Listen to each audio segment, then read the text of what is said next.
देख रहे हैं न्यूज स्टेट और मैं हूं आपके साथ प्रीति भारद्वाज। दीपोत्सव पर विवाद के बीच सीएम योगी ने एसपी अध्यक्ष अखिलेश यादव पर बड़ा हमला बोला है। गोरखपुर में आरएसएस के कार्यक्रम के दौरान मुख्यमंत्री ने अखिलेश यादव को सनातन विरोधी करार दिया। सीएम योगी ने कहा कि अखिलेश यादव को हिंदुओं के व्रत और त्योहार पसंद नहीं है, उन्हें कंस और दुर्योधन पसंद है। देश और प्रदेश का सनातन समाज समाजवादी पार्टी को कभी माफ नहीं करेगा। उन्होंने कहा कि अखिलेश यादव रामद्रोही के साथ साथ कृष्णद्रोही भी है। दीपोत्सव पर अखिलेश यादव के बयान को सीएम योगी ने बचकाना करार दिया और कहा कि उनके बयानों से राष्ट्र और समाज विरोधी काम को आश्रय मिल रहा है। उधर समाजवादी पार्टी ने सीएम योगी के बयान पर सवाल उठाए हैं। दो टूक में आज इसी मुद्दे पर चर्चा करेंगे, लेकिन सबसे पहले सुनते हैं बयान। आप याद करिए, जब हमने ब्रज तीर्थ विकास परिषद का गठन किया था तो उन्होंने कहा था कि मैं सफाई में दुर्योधन की मूर्ति लगाऊंगा। मैंने कहा कंस की भी लगा दीजिए। भाई हम तो भगवान कृष्ण की मथुरा को और वृंदावन को सजाएंगे, संवारेंगे, क्योंकि भाई हम लोगों के संस्कार है, ये हमारे संस्कार है। ये आपको कंस और दुर्योधन प्यारे हैं, आप उनकी लगाइए, ठीक बात है। और यही बात उन्होंने इस बार यहां पर भी कही दीपावली के अवसर पर। यानी वे रामद्रोही ही नहीं है, कृष्ण द्रोही भी हैं और सनातन पर्व और त्योहारों के द्रोही भी हैं। कि इस प्रकार के जो भी देश विरोधी ताकतें हैं, उन लोगों को प्रश्रय या समर्थन ऐसी जगह पे ही मिलता है जो लोग तुष्टीकरण की पॉलिटिक्स करते हैं। हमारा मानना है कि अपने प्रदेश को, देश को माननीय मोदी जी के नेतृत्व में बहुत तेजी के साथ आगे बढ़ाने के लिए हम सबको एकजुट होकर के विकसित भारत के संकल्प के साथ जुटना होगा और प्रदेश तेजी के साथ आगे बढ़ रहा है। आप इस्लामिक राजनीति की बात कर रहे हैं, आप धर्म को सबसे पहले आगे ले आते हैं। भगवान राम के नाम पर चंदा चोरी किसने की? भगवान राम के नाम पर जमीन घोटाला किसने किया? तो आपको आधा अधूरा इतिहास पढ़ने की जरूरत इसलिए पड़ती है कि आपके पुरखों का इतिहास बहुत खराब है। आरएसएस के लोगों का इतिहास बहुत खराब है। आप लोग न कभी देश के लिए लड़े हैं, न कभी देश के लिए लड़ेंगे। तो दीपोत्सव को लेकर सियासी संग्राम छिड़ा हुआ है और बयानबाजी भी तेज है, लेकिन इसी पर आज की बहस क्यों, कुछ सवाल भी हैं जो कि आपके सामने रखेंगे, जिनका जवाब जानने की कोशिश भी करेंगे। पहला सवाल इसी के साथ यही होगा कि दीपोत्सव पर मचा कलेश, योगी बनाम अखिलेश। सनातन विरोधियों पर योगी का तंज, अखिलेश को दुर्योधन कंस पसंद। गद्दी और बुद्धि पर घमासान, योगी के बयान से विपक्ष परेशान। और इसी के साथ आखिरी सवाल यह भी कि तुष्टीकरण के लिए दिए में दिखा खोट, 27 में जनता करेगी चोट। कुछ सवाल है जिनका जवाब जानने की कोशिश करेंगे। खास मेहमान भी हमारे साथ जुड़ चुके हैं, उनका परिचय एक एक करके आपसे करा देते हैं। ऋचा सिंह, प्रवक्ता बीजेपी, थोड़ी देर में हमारे साथ जुड़ेंगी। मेजर आशीष चतुर्वेदी, नेता समाजवादी पार्टी, हमारे साथ जुड़ चुके हैं। इकबाल अहमद, नेता कांग्रेस, हमारे साथ जुड़ चुके हैं। और डॉक्टर एच.एस. रावत, हिंदू धर्मगुरु, हमारे साथ जुड़ चुके हैं। आप सभी का बहुत बहुत स्वागत है। लेकिन सबसे पहले आज शुरुआत मेजर आशीष चतुर्वेदी जी आपसे करते हुए। रामद्रोही के साथ साथ आप लोग कृष्णद्रोही भी है, और जब भी हिंदू त्योहार आते हैं, व्रत आते हैं, ज्ञान आप लोगों की ओर से बहुत ज्यादा दिया जाता है। कभी कहते हैं कि दिए मत खरीदो, कभी कहते हैं तेल मत खरीदो, इतनी साज सज्जा की जरूरत क्यों है, क्रिसमस की तरह त्योहार मनाइए। देखिए, हर चीज को देखने के दो पहलू हैं। यहाँ ये समझने की जरूरत है कि ये किस पहलू से चीजों को देखा जा रहा है। क्या केवल धर्म के चश्मे से देखा जा रहा है? क्योंकि सरकारें जो होती हैं, जब आप सरकार चुनते हैं तो आप अपने मंदिर के लिए कोई पुजारी इस तरीके का व्यक्ति नहीं चुन रहे। आप मंदिर में कोई पुजारी की नियुक्ति नहीं कर रहे कि पूरे टाइम आप ये बात करें कि भाई कितने दिए जलेंगे, किस टाइम कपाट खुलेंगे, कब बंद होंगे, अब क्या कर रहे हैं, ये कितनी बार इस मंदिर गए, वो कितनी बार उस मंदिर गए। आप इसके लिए सरकार नहीं चुनी जाती। इसके लिए बहुत सी धार्मिक संस्थाएं हैं, बहुत से पुजारी हैं, बहुत से विद्वान हैं, ये उनका कार्य क्षेत्र। सरकार चुनी जाती है कुछ वृंदावन के, अयोध्या के लिए नहीं, वो पूरे उत्तर प्रदेश के लिए चुनी जाती है, वो पूरे देश के लिए चुनी जाती है। और उसके अंदर जो भी लोग रहते हैं, चाहे वो किसी धर्म से आते हो, किसी जाति से आते हो, और उसके जितने पहलू हैं, चाहे सुरक्षा है, आर्थिक है, सामाजिक है, समाज कल्याण है, कानून व्यवस्था है, इन मुद्दों को संचालित किया जाए चारों रूप से, इसके लिए सरकार तक बात आई कि बहुत आसान तरीका हो ये विरोधी है, ये वो विरोधी है, और हम जो है वो मंदिर में फोटो खिंचवाएंगे और लेट के फोटो खिंचवाएंगे। तो ये मुझे लगता है कि बहुत एक दिक्कत, मंदिर में पूजा करते हुए नेताओं की फोटो को वायरल करना, ये सनातन परंपरा नहीं है। तो दान का भी ये महत्व है कि आप जो है जब दान देते हैं तो एक हाथ से लीजिए, दूसरे को भी पता नहीं चलना चाहिए कि आप दान दे। और पूजा भी इसी तरीके से होती है कि आप पूजा अर्चना करते हैं, आप परमात्मा के लिए करते हैं, उसे सोशल मीडिया पे डाल के वोटों को बढ़ाने के लिए आप नहीं करते पूजा। लेकिन कभी पिछले 10 सालों में आप एक ट्रेंड देख रहे हैं जो बहुत दुर्भाग्यपूर्ण, जबकि जरूरत थी कि आप इन चीजों को किनारे रखते, क्योंकि ये तो निजी मामला है आपका। आप अपने मंदिर में पूजा कर रहे हैं, मंदिर जा रहे हैं, ये आपका निजी मामला है, ये राजनीतिक मुद्दा नहीं है। ये आपकी पार्टी को बढ़ाने का ये नहीं हो सकता। आपको बताना कि आपने जनता से क्या किया और आप आगे भविष्य में क्या देंगे। राजनीति उन मुद्दों पे होनी चाहिए थी, इसीलिए हमारा देश जो है कहीं पिछड़ रहा है। अफगानिस्तान जैसी छोटा सा देश, तो वो हमसे जो है करेंसी में आगे उसकी मजबूत हो गई, हम कहाँ जा रहे हैं। बिल्कुल, क्योंकि आपने कहा कि पूजा करना, पाठ करना, किसी मंदिर में जाना, किसी मस्जिद में जाना, किसी का ये निजी मामला हो सकता है, लेकिन आज देखिए देश में ऐसी परिस्थिति है कि एक होड़ भी इसकी लगी हुई है। अखिलेश यादव की एक बहुत पुरानी वीडियो है, वो कल तक कहते थे कि मैं भगवान को मानता हूं लेकिन मैं पूजा पाठ नियमित तौर से नहीं करता हूं। लेकिन जब 22 का विधानसभा चुनाव आया तो नैमिषारण्य पहुंच गए, 24 का लोकसभा चुनाव आया तो सीतापुर पहुंच गए। अब उस पर क्या बोलेंगे आप? देखिए, मैंने कहा ना दुर्भाग्यपूर्ण इसलिए नहीं है कि केवल भाजपा के नेता आ जाए, क्योंकि अब ये चलन सा बन गया। तो अगर यहाँ भी कोई जा रहा है वो इस दबाव में जा रहा है क्योंकि भारतीय जनता पार्टी उस व्यक्ति की छवि ऐसी दिखाना चाहती है कि भाई ये जो है ये राम विरोधी हैं, ये कृष्ण विरोधी हैं, तो मजबूरी में फिर उसको इस तरीके से कर जाते। वो पहले भी थे। तो अखिलेश यादव पर किसका दबाव होगा? अखिलेश यादव पर किसका दबाव होगा? ये राजनीतिक दबाव है ना। देखिए, आपके जब विरोधी आपको जो राम विरोधी दिखाएंगे, आपको कृष्ण विरोधी दिखाएंगे, तो आप भी उसी तरीके से आप मंदिर में जाएंगे। जाते पहले भी थे, हम क्या सब लोग जाते हैं, मैं भी जाता हूँ, लेकिन मैं हर हफ्ते उस फोटो को जो है वो अपने सोशल मीडिया पे नहीं डालता हूँ। तो ये मैं नहीं समझता। मुझे लगता है कि मेरे पास बताने और कहने के लिए और महत्वपूर्ण चीजें हैं जिनको मैं रखूं। मैं मंदिर में घर में पूजा कर रहा हूँ, कोई पाठ कर रहा हूँ, उसके लिए मुझे वो जरूरी नहीं है कि मैं उस चीज को ये तो फिर राजनीतिक विडंबना हो गई ना चतुर्वेदी जी। ये तो राजनीतिक विडंबना हो गई कि किसी पार्टी का दबाव इतना ज्यादा सत्ता में हो गया कि विपक्ष को भी वो सब चीज करना पड़ रहा है। वोट बैंक की तो बात हो गई, करना पड़ रहा है और करना, और मुझे लगता है करना पड़ेगा, क्योंकि जिस तरीके का ट्रेंड चल रहा है वो ये तो आप उनको सीधा ठहरा रहे हैं, ये तो आप उनको सही ठहरा रहे हैं। नहीं, मैं सही नहीं ठहरा रहा हूँ, मैंने कहा गलत है, लेकिन अब जब चल ही वही रहा है तो आप भी करिए साहब, आपको किसने रोका है, आप भी वही करिए। ठीक है, लौटेंगे आपके पास। ऋचा सिंह भी हमारे साथ जुड़ चुकी हैं, प्रवक्ता बीजेपी। ऋचा जी, स्वागत है आपका। अब देखिए, आप लोगों ने राम विरोधी, कृष्ण विरोधी तो बता दिया, लेकिन सवाल यही है कि बीजेपी कौन होती है सर्टिफिकेट देने वाली? अगर किसी की दिलचस्पी किसी चीज में नहीं है तो क्या राजनीतिक पार्टी आप सर्टिफिकेट देने का काम करेंगी और मंदिर मस्जिद जाने के लिए बताने का काम करेंगी? नहीं, देखिए, भारतीय जनता पार्टी किसी को सर्टिफिकेट नहीं दे रही है, लेकिन जो लोग सनातन विरोधी चरित्र रखते हैं वो आज पूरे देश के सामने है। आखिर सरयू का जल किसने लाल किया ये तो पूरे देश को पता है। और जब अयोध्या में भव्य श्री राम मंदिर जी का निर्माण हो रहा था और उसका जब भव्य उद्घाटन हो रहा था तो उसके ऊपर टीका टिप्पणी कौन लोग कर रहे थे? समाजवादी पार्टी के माननीय राष्ट्रीय अध्यक्ष श्री अखिलेश यादव जी आज तक अयोध्या दर्शन करने नहीं गए, क्योंकि उनको लगता है कि अगर वो अयोध्या जाएंगे तो मुस्लिम तुष्टीकरण के तहत उनके वोट बैंक छिटकने का डर है।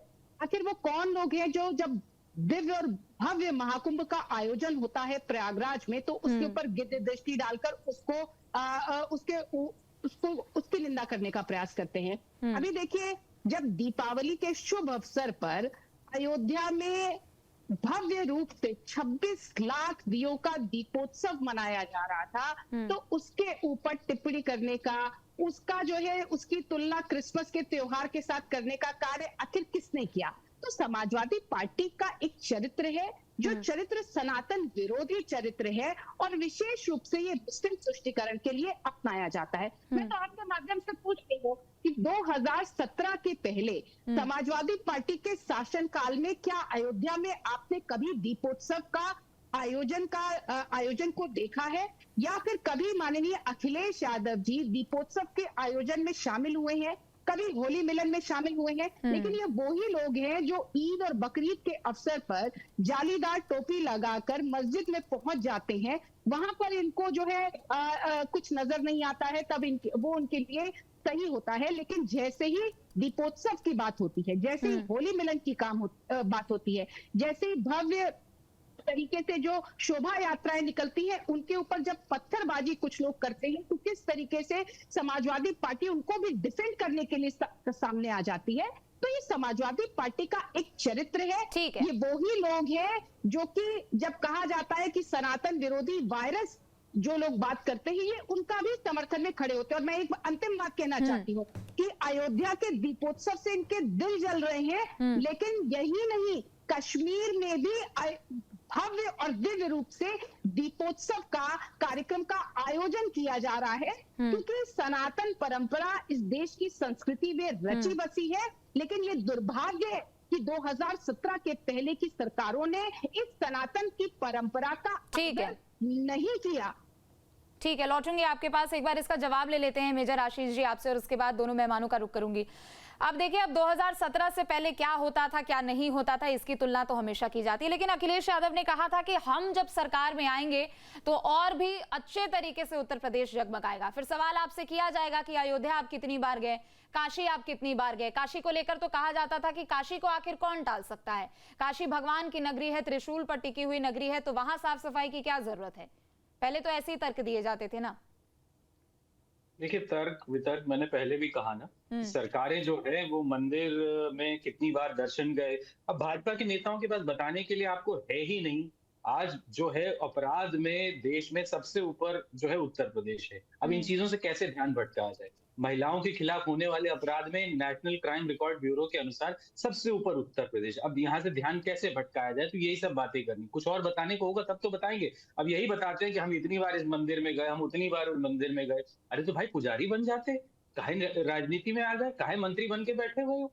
अगर मंदिर में ही पूजा करनी, अर्चना करनी है तो आप पुजारी बनिए ना। अब आप सत्ता में आके सरकार में क्यों बैठ गए भाई। जो काम है, मैं कहूँ मैं डॉक्टर हूँ लेकिन मैं बैठूंगा कोर्ट में, तो ये बात केवल भाजपा ही कर सकता है।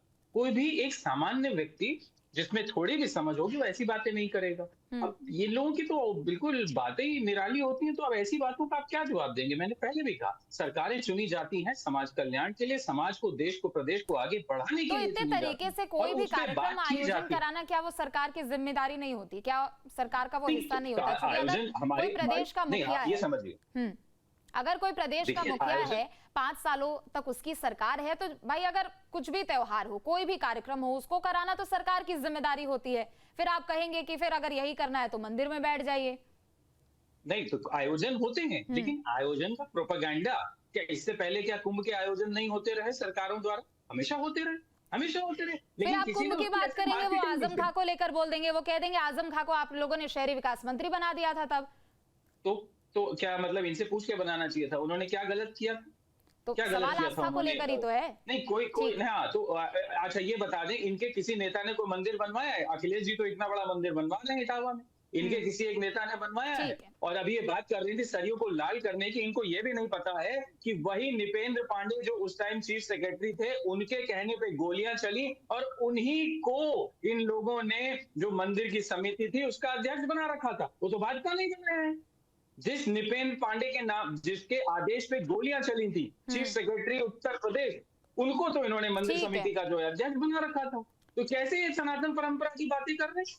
ठीक है ऋचा जी, आप इसका बाद में जवाब दीजिएगा। इकबाल अहमद जी, आपका रुख करते हुए, अब सीएम योगी ने समाजवादी पार्टी को आड़े हाथों लिया तो कांग्रेस को भी वो कहां से ही छोड़ते। वो कह रहे राम और कृष्ण को कांग्रेस ने मिथक बताने का काम किया, और जब जब ऐसे आयोजन होते हैं, जब जब प्रदेश की सरकार कुछ अच्छा काम करने के लिए जाती है, विपक्ष के पेट में दर्द होने लगता है। देखिए, बीजेपी ने तो अपना पूरा वही बना लिया है कि सारे सर्टिफिकेट जो है वो बीजेपी ही देने के लिए तैयार है और दे रही है सबको। और सबसे बड़ी चीज है कि मुसलमान का नाम, अगर मुसलमान की चाशनी ना मिले तो हमें लगता है कि बीजेपी के पास राजनीति करने का कोई मौका ही नहीं, क्योंकि वो विकास पे बात नहीं करते हैं, रोजगार पे बात नहीं करते हैं, महिलाओं पे अत्याचार हो रहा है उस पर बात नहीं करते हैं, इतनी मॉब लिंचिंग हो रही है उस पर बात नहीं करते हैं।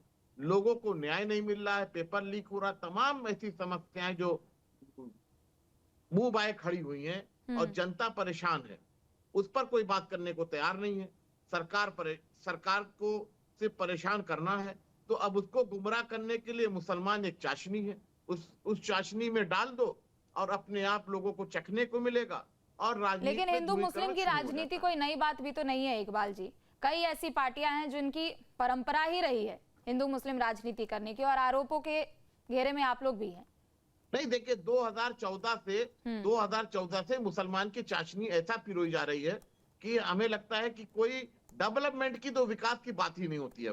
अब चाहे डिबेट भी अगर कोई होता है तो बुर्का, हलाल, मस्जिद, मंदिर, कब्रिस्तान, वक्फ, इसके अलावा कोई डिबेट, कभी रोजगार पे डिबेट हो जाए कि कितने लोगों को रोजगार मिला, कितने लोगों को काम से लगाया गया, तो इस पर तो ना बीजेपी बात करती है ना इस पर डिबेट होता है। डिबेट होता है किस पर? मुसलमान की चाशनी, क्योंकि मुसलमान एक ऐसी चाशनी है। लेकर तो सवाल उठाए जाते हैं। कभी आपने किसी राजनेता को सुना है मुहर्रम को लेकर बोलना, ईद को लेकर बोलना, ईद मिलादुन्नबी को लेकर बोलना, बकरीद को लेकर बोलना?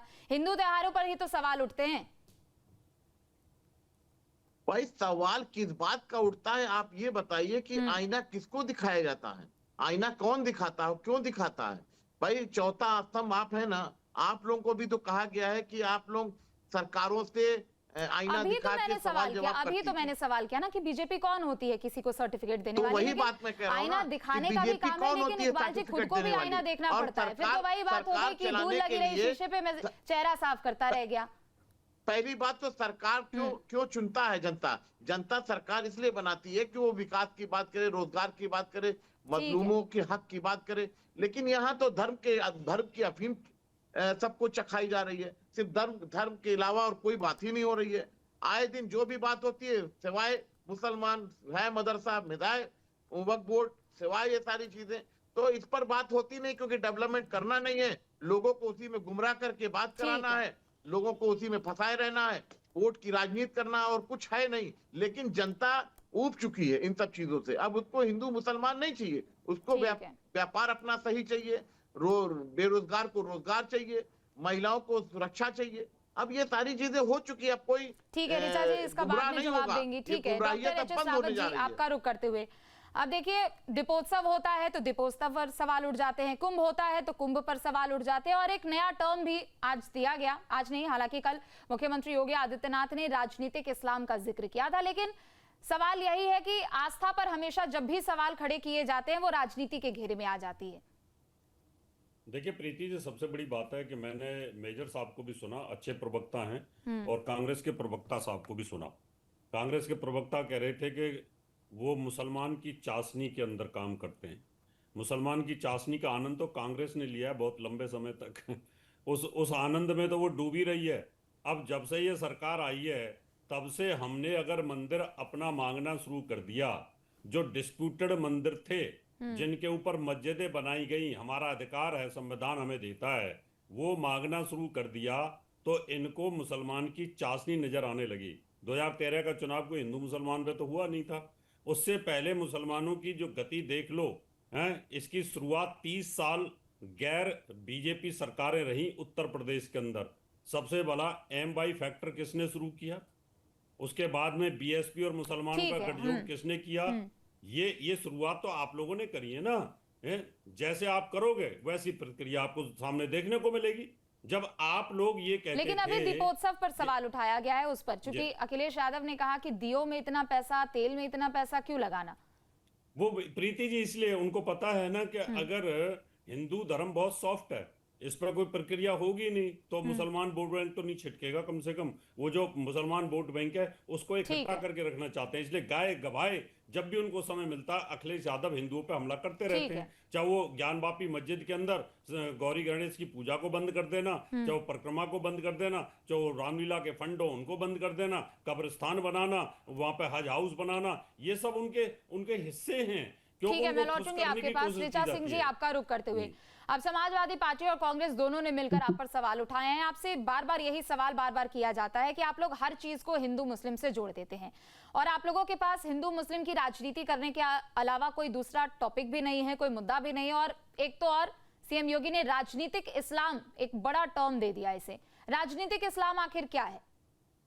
नहीं प्रीति जी, देखिए भारतीय जनता पार्टी सबका साथ सबके विकास की राजनीति करती है। अभी मैं विकास की बड़ी बड़ी बातें सुन रही थी। वही उत्तर प्रदेश है जिसको 2017 में समाजवादी पार्टी बीमारू राज्य के रूप में छोड़कर गई थी, और आज उत्तर प्रदेश देश की जीडीपी में अपना सहयोग करने वाला दूसरा राज्य बन चुका है। वहीं आज भारत विश्व की अर्थव्यवस्थाओं में तीसरे नंबर पर आकर खड़ा हो चुका है, और उत्तर प्रदेश आज डेस्टिनेशन बन चुका है निवेश का। लेकिन सवाल इस बात का है कि समाजवादी पार्टी और कांग्रेस पार्टी भारतीय जनता पार्टी का विरोध करते करते ये भारत की सनातनी संस्कृति का विरोध करने लगते हैं। दीपोत्सव का विरोध किसने किया? समाजवादी पार्टी के माननीय राष्ट्रीय अध्यक्ष अखिलेश यादव जी ने किया। उन्होंने इसकी तुलना क्रिसमस के त्योहार से करने की कोशिश की, जबकि उनको ये मालूम नहीं है कि भारत का जो कि प्रभु श्री राम ने आस्था रखता है, वो उनके जो है अभिनंदन के लिए अपने घर घर से लेकर दीप जलाने का काम करता है। लेकिन आपके माध्यम से पूछना चाहती हूँ, क्या समाजवादी पार्टी जिसने दीपोत्सव से में कहा कि उसमें दिए और मोमबत्ती पर फिजूल खर्ची क्यों करना, ये आपने पीडीए समाज के लोगों को भी अपमानित करने का काम किया है। वो ही कुम्हार समाज, वो ही प्रजापति समाज जो कि दिए और मोमबत्ती का निर्माण करता है, आप उनका भी आर्थिक जो स्रोत छीन लेना चाहते हैं। क्या अखिलेश यादव जी इस बात का सजेशन या इस बात का सुझाव दे सकते हैं कि बकरीद पर बकरे का जो बलि दी जाती है उसको बंद करके केक काटा जाना चाहिए? मैं आपसे एक उदाहरण के स्वरूप पूछ रही हूँ, समाजवादी पार्टी के प्रवक्ता बैठे हुए, उनसे पूछ लीजिएगा। लेकिन समाजवादी पार्टी और कांग्रेस पार्टी, अभी ये मुसलमानों की चाशनी की बात कर रहे थे। देखिए कांग्रेस पार्टी को आदत पड़ चुकी है, समाजवादी पार्टी को आदत पड़ चुकी है मुसलमानों को प्रिविलेज क्लास बनाकर उनसे वोट बैंक हथियाने की का जो इनका पुराना रवैया है, ये उसी पर चलना चाहते हैं। 2014 से पहले मुसलमानों को आदत थी कि वो इस देश के समान नागरिक ना होकर उनको प्रिविलेज चाहिए था। आज जब उत्तर प्रदेश में और देश में भारतीय जनता पार्टी की सरकार है, तो संविधान के समक्ष जब प्रत्येक नागरिक समान है, तो मुसलमान होने के आधार पर आपको किसी तरीके का कोई प्रिविलेज नहीं मिलेगा। लेकिन वही कांग्रेस पार्टी है जो ये कहती थी कि इस देश के संसाधनों पर पहला हक मुसलमानों का है। तो आप मुझे बताइए कि ये कैसे संवैधानिक हुआ? आज जब संविधान के तहत समान व्यवस्थाएं हो रही हैं, तो ये इसमें उनको हिंदू मुसलमान नजर आ रहा है। मैं अंतिम बात कहना चाहती हूँ, अब ये महिलाओं की सुरक्षा की बात कर रहे थे। महिलाओं की सुरक्षा आज उत्तर प्रदेश में सुनिश्चित की है जी ने। एनसीआरबी के आंकड़े कहते हैं, लेकिन समाजवादी पार्टी और कांग्रेस पार्टी क्या बता पाएगी कि रामपुर के सांसद मोहिबुल्लाह नदवी उनकी चौथी पत्नी को गुजारा भत्ता पाने के लिए ठीक है। वैसे आज ये डिबेट का विषय नहीं है, इसको अभी थोड़ा साइड रखते हैं। मेजर आशीष जी आपका रुख करते हैं। एक आंकड़ा आप दिखाएंगे तो दूसरा आंकड़ा लेकर बीजेपी भी तैयार है। आप कह रहे हैं कि एनसीआरबी में तमाम रिकॉर्ड्स है, तो वो भी अपने रिकॉर्ड्स यहाँ पर दिखा रही है। लेकिन दूसरी तरफ चूंकि अखिलेश यादव ने कहा कि क्रिसमस की तरह इसे मनाना चाहिए, और खुद मुख्यमंत्री योगी आदित्यनाथ ने उनके बयान को बचकाना कह दिया। अब वो कह रहे हैं कि पहले तो मुख्यमंत्री आवास में मिलन कार्यक्रम होता था, इफ्तार पार्टियों का आयोजन होता था, लेकिन जब वो सत्ता में आए तो एक नई लहर देखने को मिली, और यही बात शायद विपक्ष को पसंद नहीं आ रही है। देखिए बात ये मायने नहीं रखता है कि विपक्ष को क्या पसंद आ रहा है और क्या नहीं आ रहा है, वो तो एक राजनीति होती है। बात ये होती है कि जनता के लिए क्या हो रहा है। क्योंकि मैं बातें सुन रहा था, मुझे यकीन नहीं हो रहा था कि लोग इतना भी झूठ बोल सकते हैं, लेकिन भाजपा में है तो झूठ बोलने की तो कोई परिकाष्ठा छोड़ी ही नहीं है इनके। आप ये यकीन करिए कि उत्तर प्रदेश जिसे ये बीमार प्रदेश बता रही थी, जो भी बना हुआ आज दिखता है वो समाजवादी पार्टी की देन है। पहले 2 लाख 2.5 लाख करोड़ के आसपास, आज हमारे ऊपर 8 लाख करोड़ का कर्ज जो है। आप पहले तो आप चुप होके बैठ जाइए। अगर आपको मिर्ची लग रही है तो उन्होंने आपके बारे में नहीं बोला था, सुन लेते हैं पहले, उसके बाद आप काउंटर रिएक्शन करती है। ठीक है ऋचा जी, उन्होंने आपकी बारी पे नहीं बोला था ना, एक एक करके सबको समय मिल रहा है ना। ठीक है ऋचा जी, जो आपने सवाल किया था उसी का वो जवाब दे रहे। एक बार पहले सुन लेते हैं, फिर आप काउंटर रिएक्शन दीजिएगा। बोलिए मेजर आशीष। अब देखिए, जो कानून, जो ये व्यवस्था की बात कर रहे थे कि कितना हाल था 2017 से, जो भी व्यक्ति डिबेट देख रहा है वो गूगल कर ले, सारा आंकड़े जो है वो मिल जाते हैं कि आज दुगना हो गया है उत्तर प्रदेश के ऊपर कर्ज, दुगना हो गया है। आज हर चीज इतनी महंगी होती जा रही है, हर चीज महंगी होती जा रही है। कानून व्यवस्था खराब है। ये एनसीआरबी को क्या बता रहे हैं? गूगल करके जरा टीवी पे अपना स्क्रीन दिखा दें कि उत्तर प्रदेश सबसे ऊपर है कि नहीं महिलाओं में। मैं चैलेंज कर रहा हूँ। ये जो बैठी हुई हैं, चैलेंज कर रहा हूं कि करके देख लीजिए। मैं करके जब बता रहा हूं वो चीज आपको बता रहा हूं। जो मैंने अभी अफगानिस्तान की जब बात सुनी कि अफगानिस्तान जिसको तालिबान चलाता है उसकी करेंसी हमसे बेहतर है, तो मुझे यकीन नहीं हुआ, मुझे लगा ये ऐसे ही पोस्ट होगा। फिर मैंने गूगल किया उस चीज को, मैंने देखा हाँ इनकी करेंसी हमसे 30 पैसे ऊपर चली गई है। अफगानिस्तान जिसको तालिबान चलाता है वो भारत से 30 पैसे ऊपर है, उसकी करेंसी हमारे यहां पहुंचा दिया बीजेपी ने कि तालिबान से भी नीचे हैं हम। इतनी बर्बाद सरकार चला रहे हो आप, ये है सच्चाई जिसको आप झुटला नहीं सकते। आप 80 करोड़ लोगों को खाना खिला रहे हो क्योंकि वो भूखे हैं, खा नहीं पाएंगे। आज ये पहली बार हो रहा है, हिंदुस्तान जब आजाद हुआ था तो भी हमारे पास इतना अनाज था कि लोग अपने आप खरीद से खा सकते थे, लेकिन आज आपकी ये दशा बना दी इस देश की। और बातें करेंगे इतनी बड़ी इकोनॉमी, इतनी 80 करोड़ लोग यानी लगभग 50% लोग जवाब जो दीजिए है क्योंकि अब समय की कमी है, जल्दी से काउंटर रिएक्शन। ये अब सुप्रीम आप कोर्ट कह रहे हैं कि आप देखिए, समाजवादी पार्टी को तीसरी अर्थव्यवस्था कर रहे हैं, पीठ थपथपाने का काम आप लोग कर रहे हैं, लेकिन जो तस्वीरें समाजवादी पार्टी हो या फिर कांग्रेस हो उनकी तरफ से जो जारी की जा रही है वो भी तो आपकी व्यवस्था पर सवाल उठाएंगे ना। देखिए, तस्वीरें समाजवादी पार्टी और कांग्रेस पार्टी की तरफ से नहीं, तस्वीरें संवैधानिक संस्थाओं की तरफ से जारी की जाती है। आज देश में कैग की रिपोर्ट आ चुकी है, सीएजी की रिपोर्ट इनको जाकर पढ़नी चाहिए, जो ये बताता है कि वित्तीय संतुलन के मामले में आज उत्तर प्रदेश मॉडल बनकर उभरा है, लेकिन ये उनको दिखाई नहीं पड़ेगा। आज इनको ये मानने में भी आज इतने देश विरोधी हो गए हैं कि इनको ये मानने में भी तकलीफ होती है की बात कर रही थी, बता दीजिए, हम भी अपनी जानकारी सुधार लें। नंबर पर पहुंच गई है पूरे विश्व में। और अगर आप निवेश की बात करें तो 2017 के पहले माफियाओं का आतंक इस तरीके से था कि उत्तर प्रदेश में निवेश नहीं आता था। आज उत्तर प्रदेश निवेश माफियाओं के नाम गिनाओ। ठीक है, समय की कमी है, कार्यक्रम में समाप्ति की ओर हम बढ़ रहे हैं। ठीक है, इकबाल अहमद जी जल्दी से क्लोजिंग कमेंट दे दीजिए। क्या राजनीति और राजनीति को अलग अलग रखना सही नहीं है? एक साथ उसे क्यों बार बार पिरोया जाता है किसी भी पार्टी की? ठीक है, समय की कमी। इकबाल अहमद जी आपसे सवाल है, जल्दी से एक छोटा सा रिएक्शन। पढ़ने के लिए कौन परेशान था? आपको बताना चाहिए कि बातें पर मर्जियां पढ़ने के लिए कौन लोग ठीक है, जी हो गया, सुन लिया आपकी बात। जल्दी से इकबाल अहमद जी, जल्दी से छोटा सा रिएक्शन। देखिए, मैं एक ही बात कहूंगा कि सरकारें जो बीजेपी की सरकारें चल रही हैं वो टोटल ही झूठ पर है, झूठ की बुनियाद पे खड़ी हुई है। और ये इतनी खतरनाक बुनियाद कि इससे जनता ही त्राही मचाती है, जनता ही परेशान होती है। आपका रुक करते हुए क्या राजनीति और आस्था दोनों को अलग अलग रखना जरूरी नहीं है? क्यों बार बार पार्टियों की ओर से आस्था पर सवाल उठाए जाते हैं, चाहे वो किसी भी धर्म को लेकर? जनता अब एकदम इनके खिलाफ है, जनता परेशान हो चुकी है। अब ये सरकार और उस जनता उखाड़ के फेंकने जा रही है। ये कहीं ना कहीं इस प्रकार की बातें करते हैं क्योंकि दोनों पार्टियों का मुसलमान प्रेम जग जाहिर है, इससे कोई ठीक है, बहुत शुक्रिया आप चारों मेहमानों का न्यूज स्टेट पर दो टूक में जुड़ने के लिए। तो एक तरफ जहां अखिलेश यादव की ओर से दीपोत्सव को लेकर सवाल खड़े किए गए, तो दूसरी तरफ मुख्यमंत्री योगी आदित्यनाथ भी विपक्ष को आईना दिखाते हुए नजर आ रहे हैं और वो कह रहे हैं कि विपक्ष के पेट में दर्द हो रहा है, चूंकि आज उत्तर प्रदेश ये नया उत्तर प्रदेश है। दो टूक में इतना है।